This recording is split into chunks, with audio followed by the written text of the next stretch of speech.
ওম শান্তি। আজ 13 নভেম্বর 2024 প্রাত মুরলি। বাবা আজ বলেছেন, মিষ্টি বাচ্চারা, তোমরা সকলকে সর্বপ্রথমে অল্ফ এর পাঠ পাক্কা করাও। তোমরা আত্মারা হলে ভাই ভাই। আজকের মুরলির প্রশ্ন, কোন একটি বিষয়ে শ্রীমত মনুষ্য মতের সম্পূর্ণ বিপরীত? উত্তর, মনুষ্য মত বলে আমরা মোক্ষ লাভ করব। শ্রীমত বলে এই ড্রামা অনাদি অবিনাশী।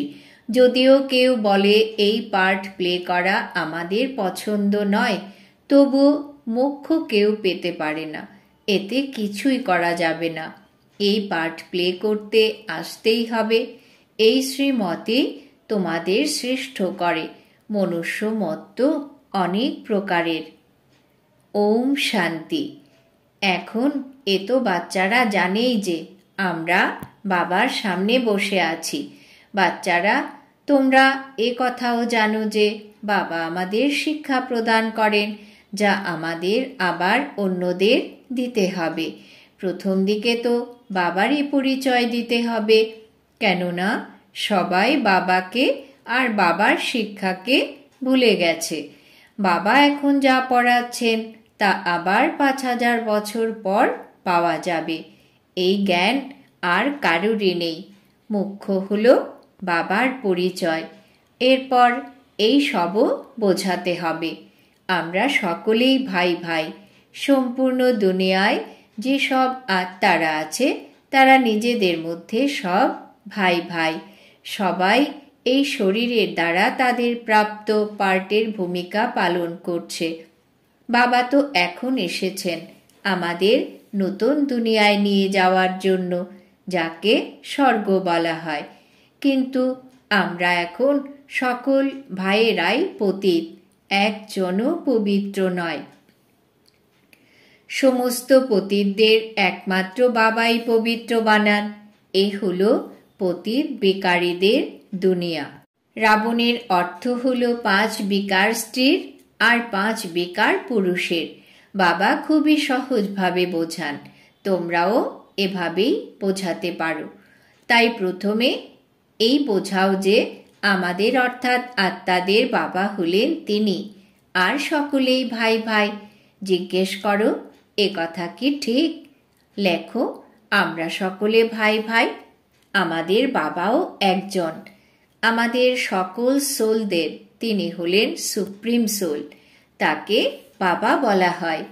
এই কথা দৃঢ়ভাবে মাথায় বসাও, তাহলে সর্বব্যাপী ইত্যাদির আবর্জনা দূর হয়ে যাবে। প্রথমে আলফ অর্থাৎ আল্লাহ সম্বন্ধে পড়াতে হবে। তোমরা বলো, এই কথা প্রথমে খুব ভালোভাবে বসে লেখো। আগে সর্বব্যাপী বলতাম, এখন বুঝতে পারি সর্বব্যাপী নয়। আমরা সকলেই ভাই ভাই।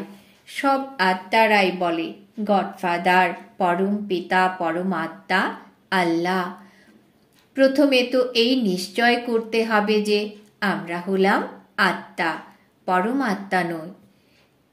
না, আমাদের মধ্যে পরমাত্মা ব্যাপকভাবে আছেন। সকলের মধ্যেই আত্মা ব্যাপকভাবে আছে।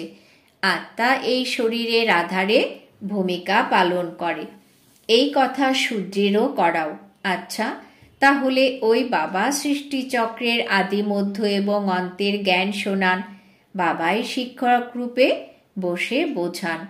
এ তো লাখ বছরের কথা নয়। এই চক্র অনাদি এবং তৈরি। 4টি যুগ সমান সমান কিভাবে, সেটা জানতে হবে। সত্যযুগ, ত্রেতাযুগ অতীত হয়ে গেছে। নোট করো, একে বলা হয় স্বর্গ এবং সেমি স্বর্গ। ওখানে দেবী দেবতাদের রাজ্য চলত। সত্যযুগে ছিল 16 কলা আর ত্রেতা যুগে 14 কলা। সত্যযুগের প্রভাব খুবই বেশি। নামই হলো স্বর্গ বা হেভেন। নতুন দুনিয়াকে সত্যযুগ বলা হয়। তারই মহিমা করতে হবে। নতুন দুনিয়াতে থাকে একমাত্র আদি সনাতন দেবী দেবতা ধর্ম। নিশ্চয় করানোর জন্য তোমাদের কাছে চিত্রও আছে। এই সৃষ্টির চক্র ঘুরতেই থাকে। এই কল্পের আয়ুই হল 5000 বছর। সূর্যবংশী চন্দ্রবংশী তো এখন বুদ্ধিতে বসে গেছে। বিষ্ণুপুরী পরিবর্তন হয়ে রাম সীতাপুরী হয়। তাদেরও তো সাম্রাজ্য চলে, তাই না? 2 যুগ অতীত হলে আসে দাপর যুগ, রাবণের রাজ্য। দেবতারা বাম মার্গে চলে যায়, তখন বিকারের সিস্টেম তৈরি হয়ে যায়। সত্যযুগ এবং ত্রেতা যুগে সকলেই নির্বিকারী থাকে। সেখানে এক আদি সনাতন দেবী দেবতা ধর্ম থাকে। চিত্র দেখিয়েও যেমন বোঝাতে হবে তেমনি মুখেও বোঝাতে হবে। বাবা শিক্ষক হয়ে আমাদের এইভাবে পড়ান। বাবা নিজে এসেই তার নিজের পরিচয় পেশ করেন। তিনি নিজেই বলেন, আমি আসি পতিতদের পবিত্র করার জন্য, তাই আমার অবশ্যই শরীরের প্রয়োজন, না হলে কিভাবে কথা বলবো? আমি চৈতন্য, সৎ আর অমর। আত্মা সত, রজ এবং তমতে আসে। আত্মাই পতিত, আবার আত্মাই পবিত্র হয়। আত্মার মধ্যেই সমস্ত সংস্কার আছে। অতীত কর্ম বা বিকর্মের সংস্কার আত্মাই নিয়ে আসে। সত্যযুগে তো বিকর্ম হয় না। মানুষ কর্ম করে, অভিনয় করতে থাকে, কিন্তু সেই কর্ম অকর্ম হয়ে যায়। গীতাতেও এই শব্দ আছে। এখন তোমরা প্রত্যক্ষভাবে তা বুঝতে পারছ। তোমরা জানো যে বাবা এসেছেন পুরনো দুনিয়াকে পরিবর্তন করে নতুন দুনিয়া বানাতে। যেই দুনিয়াতে কর্ম অকর্ম হয়ে যায় সেই যুগকেই সত্য যুগ বলা হয়। আর এখানে এই কর্ম বিকর্ম হয়ে যায়। যেই যুগকে সেই যুগকে কলিযুগ বলা হয়। তোমরা এখন সঙ্গম যুগে আছো। বাবা তোমাদের 2 দিকের কথাই শোনান। এক একটি কথা খুব ভালোভাবে বুঝতে হবে। বাবা শিক্ষক রূপে কি বুঝিয়েছেন? আচ্ছা, আর বাকি রইল গুরুর কর্তব্য। তাকে ডাকাই হয় যে তুমি এসে আমাদের মতো পতিতদের পবিত্র বানাও। আত্মা যখন পবিত্র হয় তখন শরীরও পবিত্র হয়। যেমন সোনা তেমন গয়নাও তৈরি হয়। 24 ক্যারেটের সোনা নেবে আর তাতে খাদ দেবে না, তাহলে গয়নাও তেমনি শতপ্রধান তৈরি হবে। অন্য ধাতুর মিশ্রণ দিলে তখন তমপ্রধান হয়ে যায়, কেননা খাদ পড়ে, তাই না? প্রথমে ভারত 24 ক্যারেট সোনার চড়ুই পাখির দেশ ছিল, অর্থাৎ শতপ্রধান নতুন দুনিয়া ছিল, কিন্তু এখন তা তমপ্রধান। প্রথমে সম্পূর্ণ সোনা ছিল। নতুন দুনিয়া হলো পবিত্র আর পুরাতন দুনিয়া হলো অপবিত্র, খাদ পড়ে যায়। এ কথা বাবাই বোঝান। অন্য কোনো মনুষ্য গুরুরা এই কথা জানে না। তারা ডাকে, এসে আমাদের পবিত্র বানাও। সদ্গুরুর কাজ হলো মানুষকে গৃহস্থ অবস্থা থেকে পৃথক করে বানপ্রস্থে নিয়ে যাওয়া। তাই ড্রামার নিয়ম অনুযায়ী বাবা এসেই এই সমস্ত জ্ঞান প্রদান করেন। তিনি হলেন মনুষ্য সৃষ্টির বীজ রূপ। তিনি সম্পূর্ণ বৃক্ষের জ্ঞান বুঝিয়ে বলেন। শিব বাবার নাম সর্বদাই শিব। বাকি আত্মারা সকলেই ভিন্ন ভিন্ন অভিনয় করে, তাই তারা ভিন্ন ভিন্ন নাম ধারণ করে। তারা বাবাকে ডাকে অথচ তাকে জানে না তিনি কিভাবে এই ভাগ্যবান রথে আসেন তোমাদের পবিত্র দুনিয়ায় নিয়ে যাওয়ার জন্য। তো বাবা বুঝিয়ে বলেন, আমি ওনার অনেক জন্মের অন্তিম শরীরে আসি, যিনি সম্পূর্ণ 84 জন্মগ্রহণ করেন তোমাদের রাজার রাজা বানানোর জন্য। আমাকে এই ভাগ্যবান রথে প্রবেশ করতে হয়। প্রথম নম্বরে থাকে শ্রীকৃষ্ণ। তিনি হলেন নতুন দুনিয়ার মালিক। তারপর তিনি জন্ম নিতে নিতে নিচে নামতে থাকেন। তিনি সূর্যবংশী, চন্দ্রবংশী বৈশ্যবংশী, অবশেষে শূদ্রবংশী হন। গোল্ডেন থেকে সিলভার, তারপর তোমরা আয়রন থেকে আবার গোল্ডেন তৈরি হচ্ছ। বাবা বলেন, তোমরা এক আমাকেই অর্থাৎ তোমাদের বাবাকেই স্মরণ করো। আমি যার মধ্যে প্রবেশ করেছি, এনার আত্মার মধ্যে তো সামান্যতম জ্ঞান ছিল না। আমি এনার মধ্যে প্রবেশ করি, তাই একে ভাগ্যশালী রথ বলা হয়। তিনি নিজেই বলেন, আমি এনার অনেক জন্মের অন্তিম জন্মে আসি। গীতার অক্ষর সম্পূর্ণ সঠিক। এই গীতাকেই সর্বশাস্ত্রের শিরোমণি বলা হয়। বাবা এই সঙ্গম যুগে এসেই ব্রাহ্মণ কুল আর দেবতা কুলের স্থাপনা করেন। অন্য কুল সম্বন্ধ তো সবাই জানে, কিন্তু এই সম্বন্ধে কেউ কিচ্ছু জানে না। এনার অনেক জন্মের অন্তে অর্থাৎ সঙ্গম যুগে বাবা আসেন। বাবা বলেন, আমি হলাম বীজ রূপ। কৃষ্ণ তো হলো সত্য যুগের অধিবাসী, তাকে অন্য কোথাও তো কেউ দেখতে পাবে না। পুনর্জন্মে তো নাম, রূপ, দেশ, কাল সব পরিবর্তন হয়ে যায়।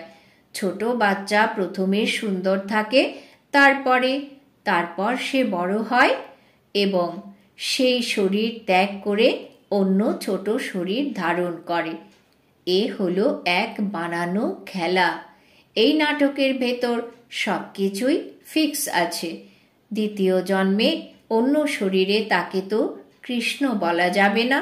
সেই দ্বিতীয় শরীরে নাম ইত্যাদি তখন অন্যই হবে। সময়, চিত্র, তিথি, তারিখ ইত্যাদি সব পরিবর্তন হয়ে যায়।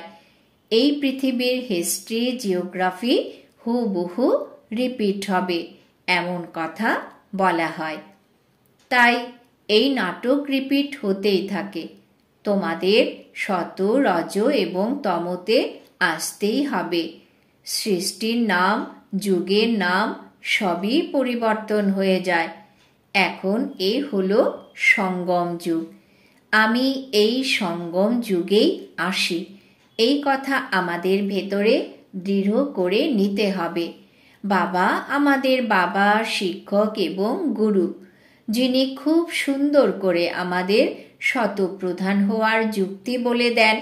গীতাতেও এই কথা আছে যে দেহ সহিত দেহের সর্ব সম্বন্ধ ত্যাগ করে নিজেকে আত্মা মনে করো।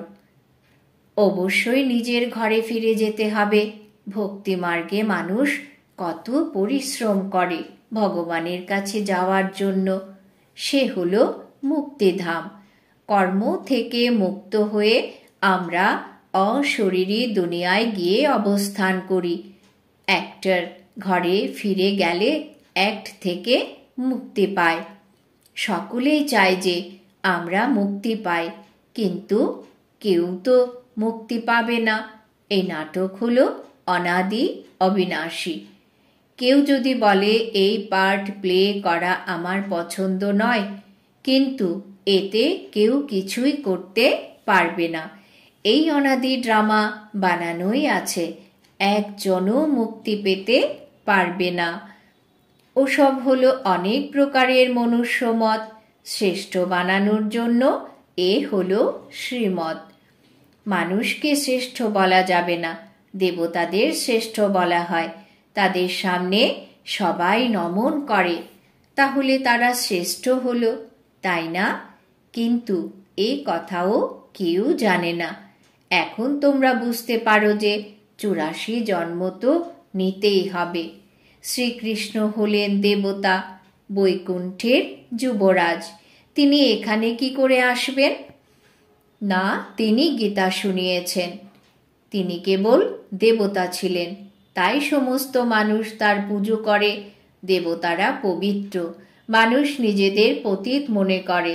তারা এও বলে থাকে, আমি নির্গুণ, আমার মধ্যে কোনো গুণ নেই, তুমি আমাদের এমন তৈরি করো। তারা শিবের সামনে গিয়ে বলবে, আমাদের মুক্তি দাও। তিনি কখনোই জীবন মুক্তি, জীবন বন্ধে আসেন না। তাই তাকে ডাকে যে আমাদের মুক্তি দাও। জীবন মুক্তিও তিনিই প্রদান করেন। তোমরা এখন বুঝতে পারো যে আমরা সবাই বাবা আর মাম্মার সন্তান। আমরা তাদের থেকে অগাধ সম্পদ প্রাপ্ত করি। মানুষ তো অবুঝভাবে চাইতে থাকে, অবুঝরা তো অবশ্যই দুঃখী হবে, তাই না? তাদেরও অগাধ দুঃখের ভোগ করতে হয়। এইসব কথা তাই বাচ্চাদের বুদ্ধিতে রাখতে হয়। অসীম জগতের এই এক পিতাকে না জানার কারণে নিজেদের মধ্যে কত লড়াই ঝগড়া করতে থাকে, একেবারে অরফ্যান হয়ে যায়। ওরা হলো জাগতিক অরফ্যান আর এরা হলো অসীম জগতের অরফ্যান। বাবা এসে নতুন দুনিয়া স্থাপন করেন। এখন এ হলো পতিত আত্মাদের পতিত দুনিয়া। পবিত্র দুনিয়া সত্যযুগকে বলা হয়, পুরনো দুনিয়া বলা হয় কলিযুগকে। তো বুদ্ধিতে এই সব কথা তো আছে, তাই না? পুরনো দুনিয়ায় বিনাশ হয়ে যাবে, তারপর তোমরা নতুন দুনিয়ায় ট্রান্সফার হয়ে যাবে। এখন আমরা টেম্পোরারি সঙ্গম যুগে দাঁড়িয়ে আছি। এখন পুরনো দুনিয়া থেকে নতুন তৈরি হচ্ছে। নতুন দুনিয়ার খবরও তোমরা জানো। তোমাদের বুদ্ধি এখন নতুন দুনিয়াতে যাওয়া উচিত। উঠতে বসতে এই কথা যেন বুদ্ধিতে থাকে যে আমরা এখন ঈশ্বরীয় পাঠ গ্রহণ করছি, বাবা আমাদের পড়ান। স্টুডেন্টদের এই কথা স্মরণে থাকা উচিত। কিন্তু এই স্মরণও পুরুষার্থের নম্বর অনুসারেই হয়ে থাকে। বাবাও পুরুষার্থের নম্বর অনুসারেই তার স্মরণ এবং স্নেহ দিয়ে থাকেন।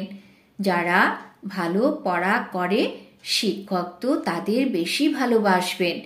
এখানে কত তফাৎ হয়ে যায়। এখন বাবা তো তোমাদের বোঝাতেই থাকছেন। বাচ্চাদের ধারণা করতে হবে এক বাবা ছাড়া অন্য কারোর দিকে যেন বুদ্ধি না যায়।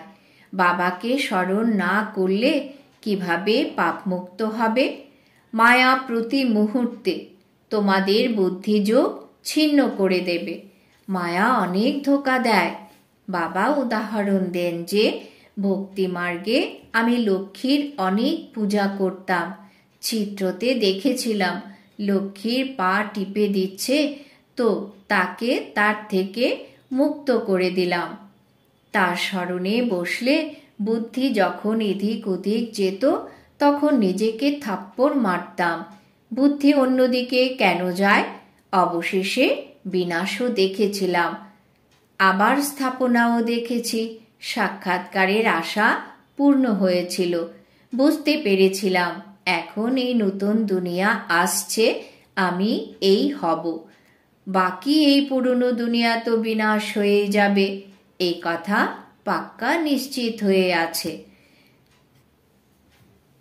নিজের রাজধানীরও তো সাক্ষাৎকার হয়েছে, তাহলে বাকি এই রাবণের রাজ্যে কি করব, যেখানে আমরা স্বর্গের রাজত্ব পাচ্ছি? এ হলো ঈশ্বরীয় বুদ্ধি। ঈশ্বর প্রবেশ করে এই বুদ্ধি দিয়েছেন। জ্ঞানের কলস তো মায়েরা পায়, তাই মায়েদের সবকিছু দিয়ে দিয়েছেন। তোমরাই কাজ করবার সামলাও, সবাইকে শেখাও। শেখাতে শেখাতে তোমরা এই পর্যন্ত চলে এসেছো।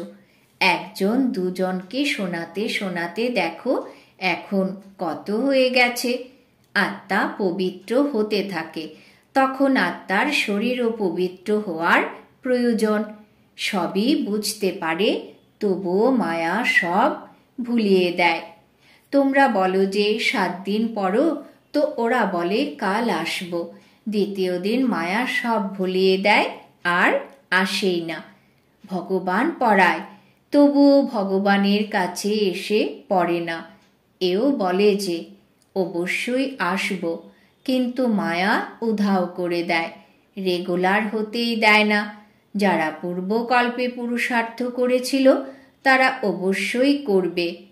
আর কোনো হাট অর্থাৎ দোকান নেই। তোমরা অনেক পুরুষার্থ করো, বড় বড় মিউজিয়াম তৈরি করো। যারা পূর্বকল্পে বুঝতে পেরেছিল তারাই বুঝতে পারবে। বিনাশ তো হতেই হবে, স্থাপনাও হবে। আত্মা এই আধ্যাত্মিক পঠনে 1 নম্বর শরীর প্রাপ্ত করবে।